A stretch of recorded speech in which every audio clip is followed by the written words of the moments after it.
our lesson on geometric sequence. This is GordMaths, where mathematical literacy begins. To stay connected for more interesting lessons, remember to subscribe to this channel.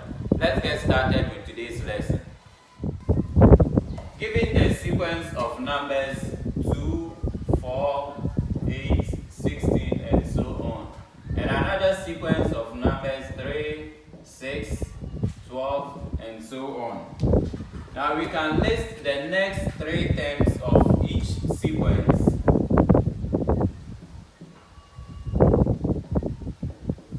As for the first one, the next 3 terms will be 32, 64, 128.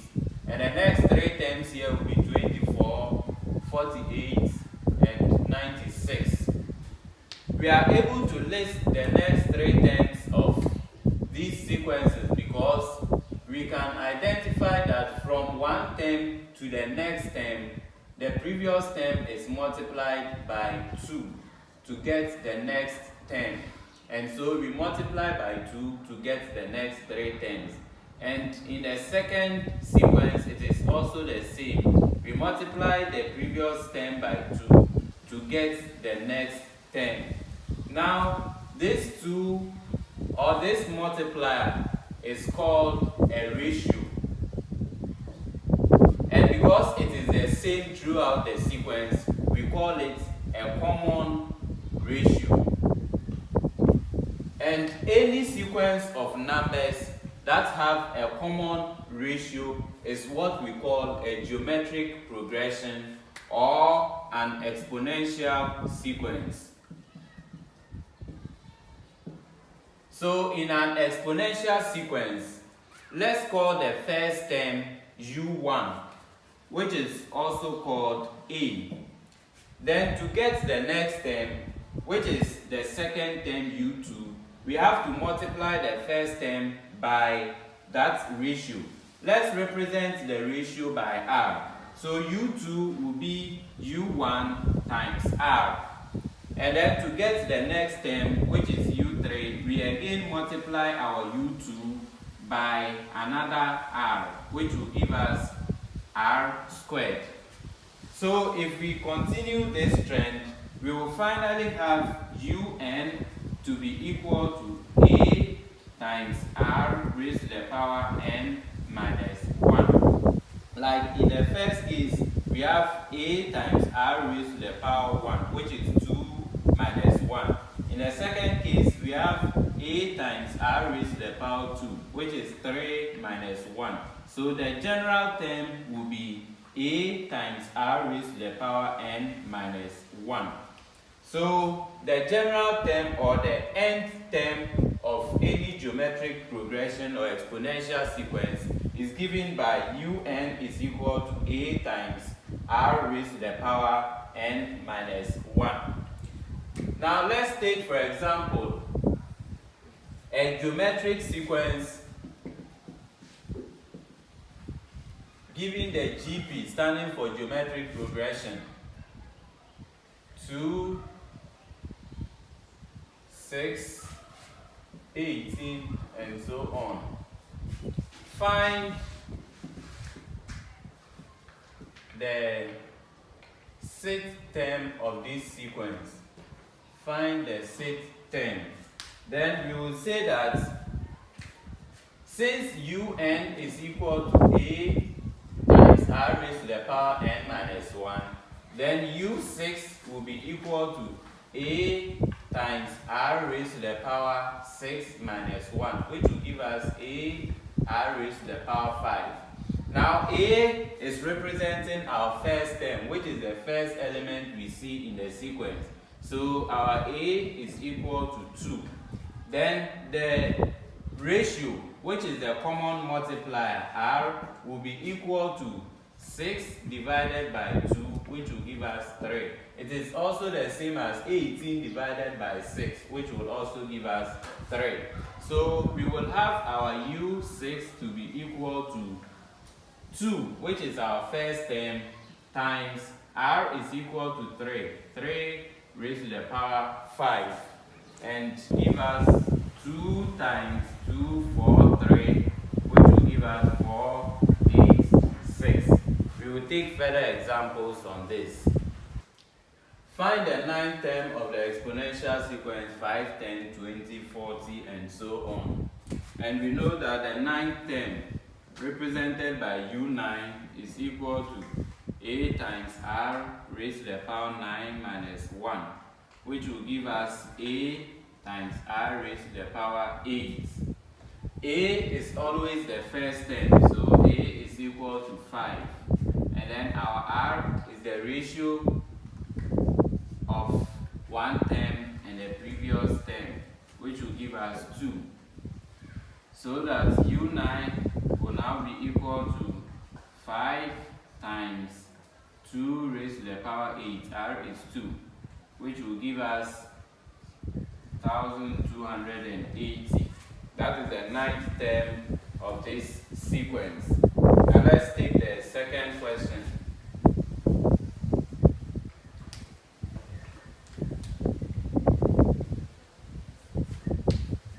We have the first term of this geometric progression to be 1 over 2. Then the common ratio, which is a term divided by the previous term, will be 3 over 2 divided by the previous term is 1 over 2. And this will give us 3 over 2 times 2 over 1. This cancels out and it gives us 3. So our common ratio is 3. Then our sixth term, U6, is equal to a times r raised to the power 6 minus 1, which will give us a times r raised to the power 5. So we will have a is 1 over 2 times r is 3. So 3 raised to the power 5.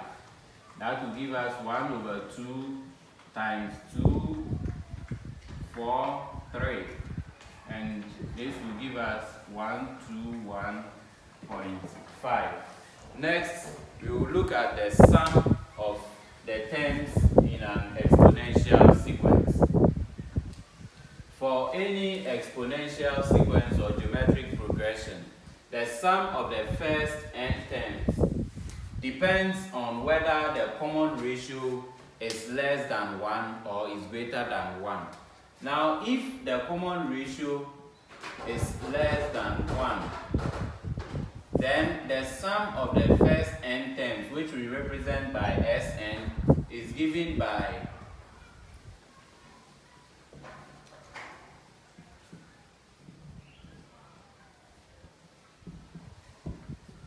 and then if the common ratio is greater than 1, then the sum of the first n terms is given by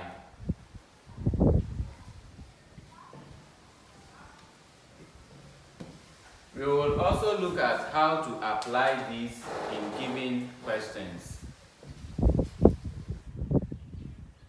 The third term of a GP is 10 and the sixth term is 80. Now the third term is called U3 and the sixth term is called U6. So from the question, we will have U3 to be equal to 10 and then U6 is equal to 80. Then we know that the nth term of a GP is given by UN. UN is equal to ARN minus 1. So U3 is equal to AR3 minus 1, which will give us AR squared. Then U5 is AR5 minus U6 rather. AR6 minus 1, that will give us AR5. So from the question, we have AR squared, which is our U3, is equal to 10, and then AR raised to the power 5, which is our U6, is equal to 80. So we will solve these two equations simultaneously, and you can refer to our lesson on simultaneous equations. So we will divide equation 2 by equation 1, and that will give us AR to the power 5 over AR squared is equal to 80 over 10. This will give us, this cancels this to give us r raised to the power 3. And you can refer to our lesson on indices. So we take the cube root of both sides of the equation, and we will have r is equal to 2. So our common ratio is 2. And then to find the first term, we put r in any of these two equations. So let's put r is equal to 2 into equation 1. And this, we will get a 2 raised to the power 2, since our r is 2, is equal to 10. So a is equal to 10 raised to the power 2 raised to the power 2, and that will give us 2.5. So the first question, our common ratio, r is equal to 2, and then b, the first term, a is equal to 2.5. Now let's find the sum of the first 10 terms. So sum of the first n terms of a GP is given by a r to the power n minus 1 over r minus 1. And we are using this particular formula for the sum because our r is greater than 1. And then we will have a is 2.5, our s 10. So r raised to the power 10 minus 1. R is 2. 2 raised to the power 10 minus 1 over 2 minus 1. This will give us 2.5 times 2 raised to the power 10 is 1024 all over 1. So we will have 2.5 times 1023. And this will give us 2557.5. We will take one question as assignment for this lesson. Try this question on your own. In our next lesson, we will look at complicated questions under both the linear sequence and the exponential sequence. See you in our next lesson.